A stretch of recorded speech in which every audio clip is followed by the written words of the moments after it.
Sobre el páncreas, con la ayuda como siempre de varias ilustraciones, vamos a hablar por un lado de su anatomía y por otro lado de las diferentes hormonas y sustancias que segrega.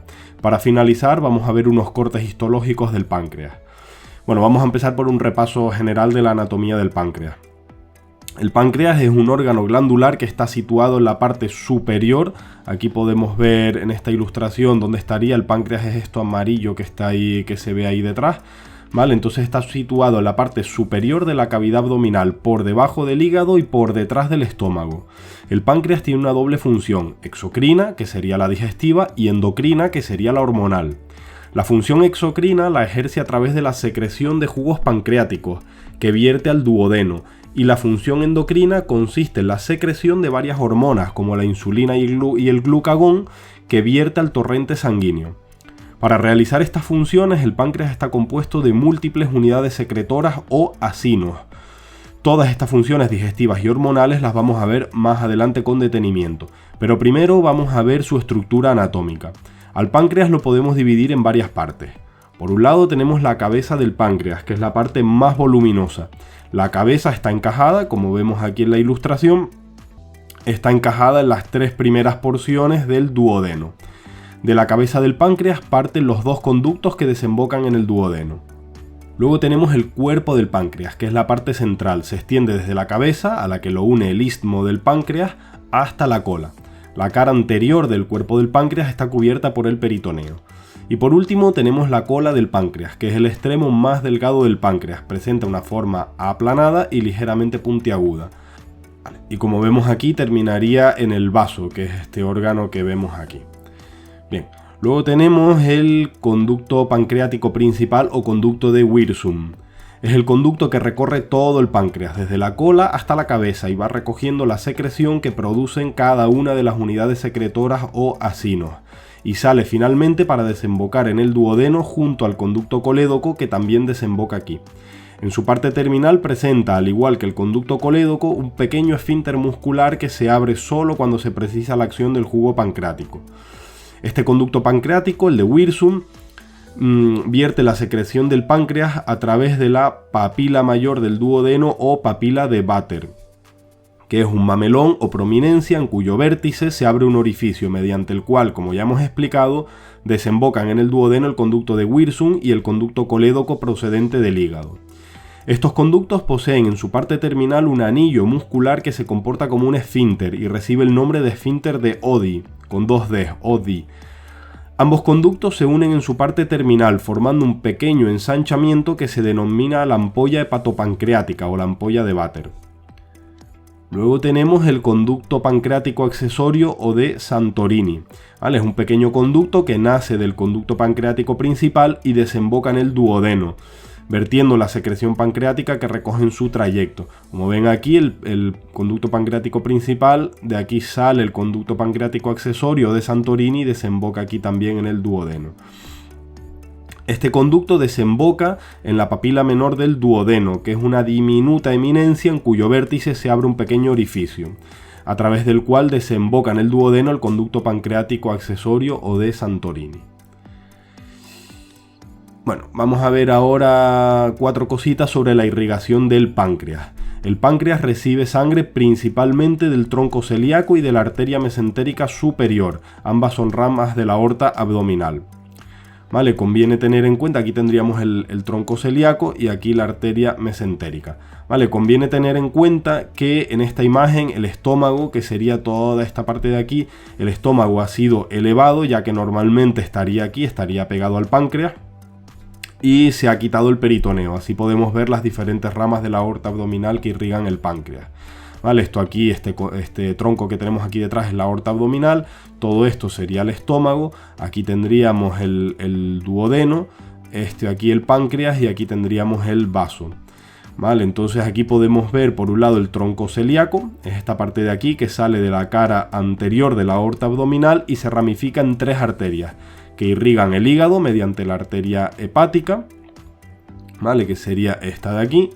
Luego irriga también el estómago mediante la arteria gástrica, sería esta de aquí. Y el vaso y el páncreas mediante la arteria esplénica, que la tendríamos aquí.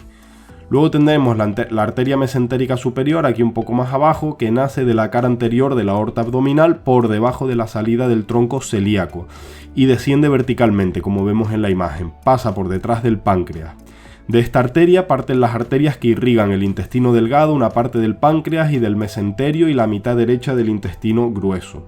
Y en cuanto a la sangre venosa, tenemos la vena mesentérica superior, ¿vale?, que transporta la sangre venosa procedente del intestino delgado y la mitad derecha del grueso y acaba uniéndose a la mesentérica inferior y a la esplénica para dar origen a la vena porta. Recibe ramas yeyunales, ileocólicas, cólicas, pancreáticas y epiploicas.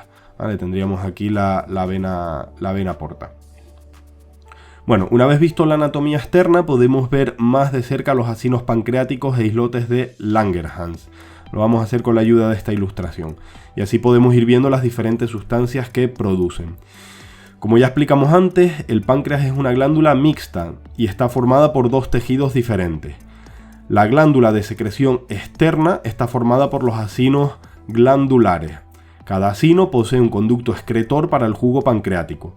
Por otro lado, la glándula de secreción interna está formada por los islotes pancreáticos, también llamados islotes de Langerhans, que están situados entre los acinos. Estos islotes están rodeados de una red vascular que es la vía de eliminación de las hormonas producidas por las distintas células que forman este islote. Es decir, que la secreción externa del páncreas, los jugos pancreáticos, que tienen su función principalmente digestiva, se vierte al conducto pancreático a través del conducto pancreático principal o de Wirsung, que posteriormente desemboca en el duodeno. Y la secreción interna, formada por hormonas, vierte su contenido al torrente sanguíneo. Bueno, pues ahora vamos a ver cada una de estas células y unidades y vamos a ver qué produce cada una.